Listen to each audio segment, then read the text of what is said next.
Shalom saudara, berjumpa kembali dengan saya Lina dalam channel Gerbang Pemulihan.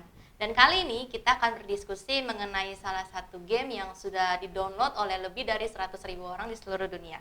Dan judul game tersebut adalah Church Tycoon.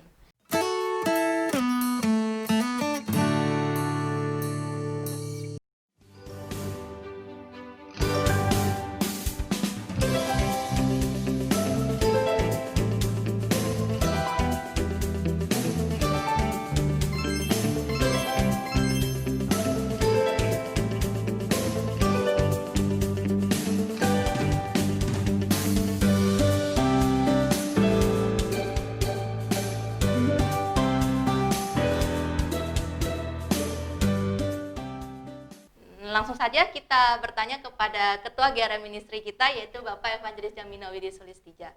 Shalom Pak Widi. Shalom. Topik kita kali ini kan mengenai Church Tycoon game. Mungkin sebelumnya Pak Widi pernah mendengar game ini? Saya mendengar karena ingin membedah game ini ya, kan saya baru mendengar dari anak saya terus terang.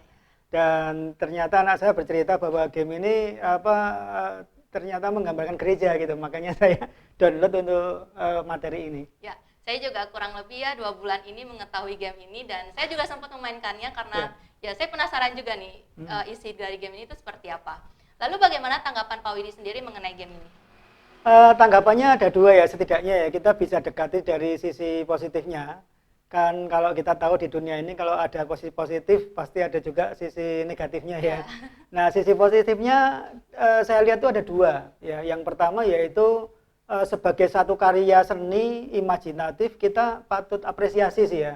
Nah itulah Tuhan luar biasanya Tuhan menciptakan manusia itu dengan daya kreasi yang luar biasa. Tuhan menciptakan manusia itu dengan daya imajinasi yang luar biasa. Kan kita diciptakan serupa dan segambar dengan Allah ya, dengan daya cipta, daya kreasi yang luar biasa. Jadi ini sisi positif yang pertama. Kita mau nggak mau akui itu sebagai satu karya seni yang imajinatif. Lalu yang kedua sisi positifnya dari firman Tuhan kan berkata bahwa manusia mereka-rekakan yang jahat, tetapi Tuhan mengubahnya menjadi kebaikan. Jadi menurut saya game ini diizinkan Tuhan ya. Jadi itu sisi positifnya. Diizinkan Tuhan supaya kita itu belajar, supaya kita itu tahu ini loh kondisi saat ini begitu kan. Lalu itu dua sisi positif, lalu sisi negatifnya yaitu saya melihat ini ada ungkapan seperti ungkapan protes atau kekecewaan ya dengan kondisi gereja yang itu diungkapkan melalui karya seni. Nah, karya seni di sini yaitu dia menciptakan game ini, seperti itu. Ini sisi negatifnya. Pertanyaan selanjutnya berhubungan dengan pernyataan Pak Widi yang tadi kan sisi positifnya ya kita patut apresiasi si pembuat game ini ya merupakan suatu kreativitas karya yang imajinatif dari si pembuat game. Tapi sisi negatifnya yang tadi ya ini merupakan suatu bentuk kekecewaan, kemarahan dari dan juga suatu bentuk pelecehan nih dari si pembuat game ini. Nah, apakah pelecehan yang dimaksud itu adalah ya sebenarnya ini benar-benar fakta yang benar-benar sedang terjadi dalam gereja hari-hari ini atau pelecehan karena ya si pembuat game ini ketika membuat game ini ya jadinya kan kita jadi berpikir yang tidak-tidak mengenai sebuah gereja, bahkan cenderung mengandung stigma yang negatif ketika kita memainkannya. Itu apakah seperti itu Pak Widi? Saya kira tepat ya, betul ya. Jadi saya yakin pertama dulu penciptanya yaitu pencipta game ini itu pasti orang Kristen. Tidak mungkin bukan orang Kristen, atau setidaknya dia pernah menjadi Kristen meskipun mungkin dia murtad ya. Nah, dia kecewa dengan kondisi gereja dan dia ekspresikan dengan menciptakan game ini. Nah, tadi pertanyaannya apakah ini fakta cocok enggak dengan kondisi gereja saat ini?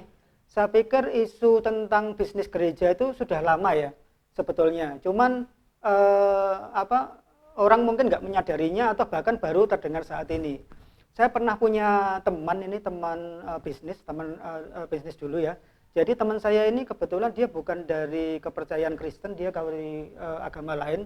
Dia pernah mengatakan kepada saya, Pak Widi, bisnis yang paling enak itu adalah bisnis gereja. Waduh, saya kaget juga mendengarnya, walaupun mungkin ini nggak enak ya. Tetapi apa yang beliau katakan ini menurut saya mencerminkan kondisi gereja saat ini. Bahwa seolah-olah itu gereja itu bisnis yang menghasilkan keuntungan, yang menghasilkan uang banyak seperti itu. Nah, lalu saya melihat bahwa nanti ada dua golongan orang ya dengan adanya game ini. Yang golongan yang pertama akan terjadi dua golongan orang. Golongan yang pertama itu adalah golongan yang orang merasa terinspirasi nih, tergoda nih untuk melakukan bisnis gereja gitu ya, tergoda nih. Wah, betul ya, gereja itu bisa menghasilkan banyak uang kalau saya bisa menjangkau sebanyak mungkin jiwa, tempat duduk di gereja penuh, itu seolah-olah wah itu bisnis duit ya. Ini orang yang tergoda. Ya bisa jadi golongan orang yang pertama. Lalu akan muncul golongan yang kedua. Golongan yang kedua ini berpikir begini. Dia bercermin, introspeksi terhadap kondisi. Waduh, menyedihkan sekali ya kalau sampai gereja itu disebut sebagai bisnis. Golongan yang kedua ini dia menyadari ya, maksudnya dia introspeksi. Apa benar begitu? Kalau begitu saya harus hati-hati nih. Kalau saya dipanggil sebagai pendeta atau gembala, ya saya akan benar-benar mengembalakan dengan baik tanpa ada motivasi bisnis seperti itu. Dua golongan orang yang akan bakal terjadi, kira-kira begitu. Nah, lalu dari dua golongan orang ini kita akan baca ayatnya. Saya temukan di dalam Sakarya 13 ayat 7 sampai 9. Itu nanti akan menjelaskan atau menggambarkan apa yang saya sampaikan tadi. Saya akan bacakan Sakarya 13 ayat 7 sampai dengan 9. Hai pedang, bangkitlah terhadap gembalaku, terhadap orang yang paling karib kepadaku. Demikianlah firman Tuhan semesta alam. Bunuhlah gembala, sehingga domba-domba tercerai-berai. Aku akan mengenakan tanganku terhadap yang lemah, maka di seluruh negeri, demikianlah firman Tuhan, 2/3 daripadanya akan dilenyapkan, mati binasa. Tetapi sepertiga daripadanya akan tinggal hidup. Aku akan menaruh yang sepertiga itu dalam api dan akan memurnikan mereka seperti orang memurnikan perak. Aku akan menguji mereka seperti orang menguji emas. Mereka akan memanggil namaku dan aku akan menjawab mereka. Aku akan berkata, mereka adalah umatku, dan mereka akan menjawab, Tuhan adalah Allahku. Jadi ada pelajaran yang saya bisa ambil dari ayat ini ya. Yang pertama, orang yang golongan kedua tadi introspeksi diri bahwa kondisi gereja itu bisa jadi seperti mainan gitu loh. Jadi ada gereja-gereja yang bermain-main dengan istilahnya sudah mengarah menjurus kepada bisnis. Seolah-olah dengan, kalau saya lihat game ini kan dia ada orang yang kolektan, mengambil persembahan jemaat, dikumpulkan lalu dia masuk ke gudang seperti itu. Jadi dia ini manajemen gereja yang diatur sedemikian rupa. Kalau kita memainkannya itu seperti kita harus bermain dengan waktu, kapan harus mengambil banyak, kapan harus bisa mengumpulkan banyak, dan kapan bisa mendapat yang jemaat yang banyak dengan cara mengganti pendetanya, mengganti asistennya yang pendeta yang di bawah itu yang memberi motivasi. Jadi yang pertama ini dari ayat ini introspeksi bahwa kondisi gereja itu sudah seperti mainan. Yang kedua, hamba Tuhan itu kita harus lihat lagi apakah hamba Tuhan itu sebagai profesi atau itu murni karena melayani Tuhan. Nah, ini beda sekali ya. Nah, kita jangan terjebak nih. Kalau ada gembala yang murni profesi, kita harus dukung karena memang ini benar-benar jadi alatnya Tuhan. Tetapi tidak kita pungkiri bahwa ini juga fakta gereja. Kalau tadi dibilang pelecehan, tapi menurut saya ini fakta bahwa gereja itu sudah seperti bisnis ya. Lalu yang ketiga, pelajaran ketiga, Tuhan tuh sedang memisahkan umatnya, mana yang domba, mana yang kambing. Tadi ayat Tuhan berkatakan, hai pedang, bangkitlah melawan hambaku yang karib denganku. Jadi yang 2/3 dimusnahkan, yang 1/3 itu diambil. Tapi yang 1/3 ini pun, kata firman Tuhan tadi, itu dimurnikan lagi, disaring lagi. Sehingga nanti akan muncul gembala-gembala yang murni, jemaat Tuhan yang murni, dan itu yang menyukakan hati Tuhan sebetulnya. Jadi kalau dibilang ini pelecehan atau fakta, saya pikir ini ya fakta ya, dan itu benar adanya. Lalu kondisi gereja seperti itu. Nah, yang kedua yang mau saya sampaikan, selain tadi di Sakarya ayat pasal 13 tadi, di dalam Markus 11 ayat 15 sampai 17, itu juga jelas menggambarkan bahwa Tuhan Yesus marah. Bagaimana kondisi bait Allah itu sudah berubah dari fungsi yang sebenarnya. Saya akan bacakan ayatnya untuk pemirsa. Lalu tibalah Yesus dan murid-muridnya di Yerusalem. Sesudah Yesus masuk ke bait Allah, mulailah ia mengusir orang-orang yang berjual beli di halaman bait Allah, meja-meja penukar uang dan bangku-bangku pedagang merpati dibalikkannya, dan ia tidak memperbolehkan orang membawa barang-barang melintasi halaman bait Allah. Lalu ia mengajar mereka, katanya, bukankah ada tertulis, rumahku akan disebut rumah doa bagi segala bangsa, tetapi kamu ini telah menjadikannya sarang penyamun. Jadi ya bait Allah ini kan gereja, kalau itu benar-benar bangunan. Saat itu kan Tuhan Yesus kan sering pada masa pelayanannya dia suka mengajar di bait Allah kan ya. Nah ketika suatu kali Yesus dan murid-muridnya datang, kaget Tuhan Yesus. Tiba-tiba bait Allah itu penuh dengan meja penukar uang. Kalau zaman sekarang money changer ya, tukar uang itu ke rupiah, ke dolar dan sebagainya. Karena pada saat itu ada peti persembahan juga, jadi mungkin mereka menukarkan uang dari orang asing yang nggak punya uang dinar, ditukarkan uang dinar untuk memberi persembahan ke peti persembahan di bait Allah. Lalu ada juga meja-meja yang berjual beli burung merpati. Pada zaman itu kan memang ada korban ya, korban bakaran, korban penebus dosa dan sebagainya. Di dalam kitab Imamat itu dikatakan mereka pakai burung itu untuk sebagai korban di bait Allah itu. Jadi mereka itu jual beli, ada kambing, ada lembu dan sebagainya. Dan ini yang Tuhan Yesus marah. Baru kali ini Tuhan Yesus marah seperti itu. Meja-meja ditunggang balikkan. Dia bahkan di dalam Injil yang lain dikatakan, Injil Matius atau ini saya kebetulan ambil Markus ya. Di Lukas atau Matius itu Tuhan Yesus mengambil cambuk. Jadi si pedagang-pedagangnya dicambukin, diusir dari bait Allah. Lalu Yesus ketika marah itu dia mengatakan, bukankah ada tertulis, rumahku akan disebut rumah doa bagi segala bangsa, tetapi kamu ini telah menjadikannya sarang penyamun. Nah, sarang penyamun ini, kalau dalam bahasa aslinya di bahasa Yunani, perjanjian baru itu memakai bahasa Yunani itu dipakai kata lestes. Lestes itu artinya penjara. Jadi seolah-olah di game ini diceritakan itu semakin banyak jemaat, pendetanya semakin berkarunia, persembahannya makin banyak. Jadi dilipat gandakan dengan persembahan itu, dan si petugas kolektan harus cepat nih. Tadinya kalau kita mainkan tuh jalannya lambat jadi bisa cepat dengan poin-poin tertentu ya. Akhirnya tambahnya tambah banyak, persembahannya tambah banyak, dan akhirnya dia bisa membangun gereja baru. Semakin banyak uangnya, semakin banyak cabangnya. Dan ini yang Tuhan Yesus marah. Kondisi gereja pada saat itu sudah seperti penjara gitu loh. Jadi dengan berbisnis di halaman bait Allah itu ngeri sekali. Tuhan Yesus ngomong, ini rumahku itu rumah doa, bukan rumah untuk berjual beli. Kira-kira seperti itu. Jadi ini saya bilang fakta sih. Bisnis gereja itu sudah isu yang lama sih sebetulnya. Cuman dengan adanya game ini kita malah jadi teringat kembali nih kita, diusik. Suka atau tidak suka, dilecehkan, ya oke. Inilah kondisi. Golongan kedua adalah golongan yang introspeksi. Bahwa gereja itu bukan mainan. Ya. Seperti itu sih.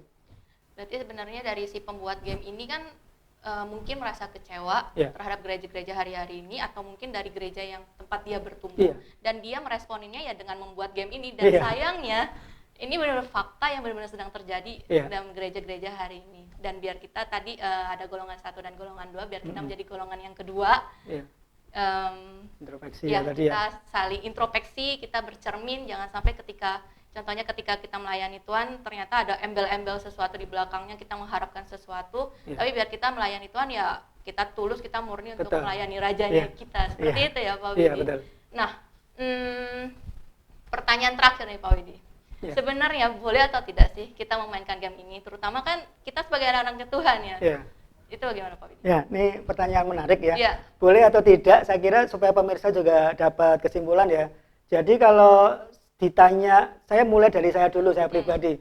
Saya pribadi tidak akan memainkan game ini ya. Setelah saya bedah game ini di video ini, saya akan uninstall. Kenapa? Karena menurut saya tidak semua game itu membangun. Ya, pertama, masih banyak game-game lain yang sifatnya permainan ya.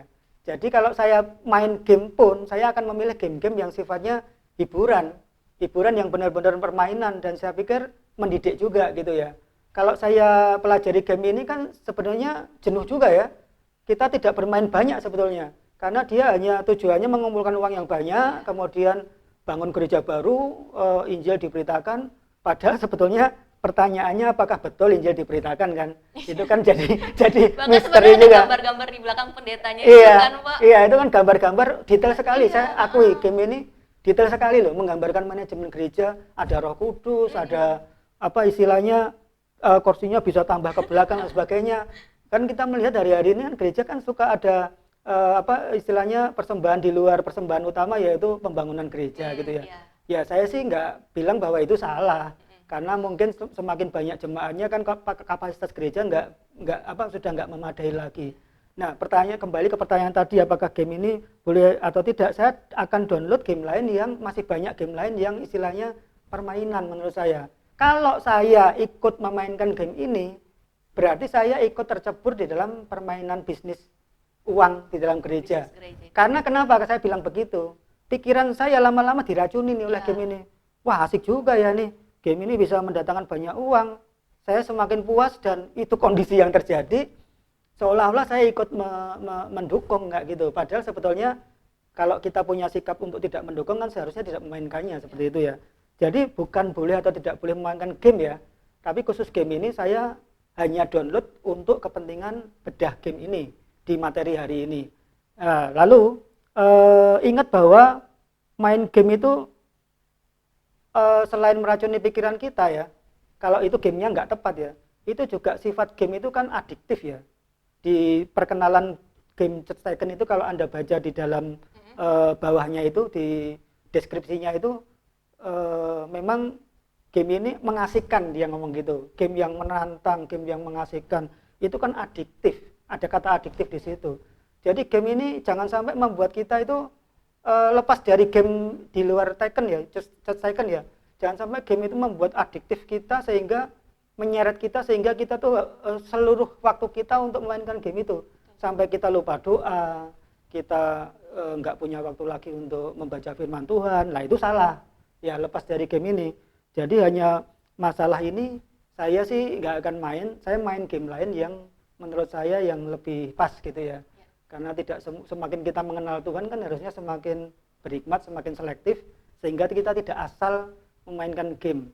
Jadi kalau adiktif ini menurut saya juga seperti narkoba. Jadi narkoba itu kan kalau nggak makan narkoba itu kan kita jadi seperti orang sakit seperti itu. Nah ini sudah bahaya sih. Jadi kalau game ini saya nggak akan memainkan saya pribadi. Tapi kalau game lain saya memainkan. Tetapi pesan saya tidak akan waktu saya habis untuk mainan game tapi sekedar hiburan saja. Itu sih pendapat saya. Berarti pilihan ada di tangan kita masing-masing. Mau kita memainkannya atau tidak ya tergantung dengan diri kita sendiri. Bukan hanya permainan Church Tycoon ini, tapi permainan-permainan lainnya jangan sampai kita lupa waktu kita lupa kewajiban kita, terutama kita anak-anaknya Tuhan, kita sampai lupa berdoa tadi, kita lupa baca firman saat teduh. Seperti itu ya Pak Widi. Betul. Terima kasih Pak Widi atas jawabannya. Sama-sama. Ada pesan-pesan untuk teman-teman di rumah mengenai permainan game ini? Jadi gini, permainan ini kan memang sekedar permainan ya. Tapi saya berdoa Anda selektif, sobat muda selektif untuk memilih game yang mendidik. Dan jangan lupa bahwa ketika kita bergereja, kita tidak perlu menghakimi hamba Tuhan yang ini ya, yang memang ada motivasi seperti itu. Kita sebagai jemaat yang baik ya kita proporsional aja. Ada saatnya memang persembahan itu untuk Tuhan sebagai bentuk kasih kita kepada Tuhan dan bukan karena pendeta itu mendorong saudara untuk memberikan persembahan sebanyak-banyaknya. Saya yakin bahwa Tuhan mampu mengembalikan apa yang kita persembahkan, tapi bukan motivasi utama kita untuk apa yang kita persembahkan itu balik berlipat kali ganda ya. Persembahan itu seharusnya sebagai korban. Hati kita ini hancur mengasihi Tuhan, mengorbankan untuk Tuhan. Dan kalau kita persembahan itu persembahan yang terbaik. Saya pernah mendapati bahwa persembahan itu jemaat itu asal mempersembahkan uang dilipat-lipat gitu ya, sudah uangnya kecil dilipat-lipat dipersembahkan, itu kan tidak menghargai Tuhan. Kalau kita mempersembahkan itu yang terbaik. Yang terbaik artinya yang sampai itu seperti sacrifice. Kalau bicara firman Tuhan, Tuhan memberikan persembahan, memerintahkan kita persembahan sepersepuluhan di perjanjian lama. Tapi kalau dalam perjanjian baru, menurut saya persembahan itu adalah seluruh hidup kita. Karena janda miskin yang mempersembahkan di bait Allah itu Tuhan tidak melihat jumlahnya loh. Tuhan melihat bahwa si janda miskin ini itu mempersembahkan lebih banyak daripada orang-orang kaya pada masa itu. Artinya apa? Itu soal hati, bukan soal jumlah. Dan kalau soal hati, berarti si janda miskin ini aja memberi dari kekurangannya. Nah, kita harus hati-hati. Jadi ayo kita sebagai sobat muda, sebagai jemaat Tuhan, kita bergereja yang sehat, gereja yang benar-benar murni, motivasinya hanya untuk kemuliaan Tuhan ya. Kita tidak sampai terjebak kepada bisnis gereja. Ya. Terima kasih Pak Widi untuk setiap jawaban-jawaban yang telah diberikan, sungguh memberkati kita dan juga teman-teman di rumah. Terima kasih juga untuk Pak Widi waktunya memberikan setiap pesan-pesan, nasihat-nasihat untuk kita semua. Dan terima kasih juga untuk teman-teman di rumah yang telah menyaksikan, telah mendengarkan channel diskusi kita kali ini. Kita bertemu dalam sesi diskusi berikutnya. Tuhan Yesus memberkati. Tuhan Yesus memberkati.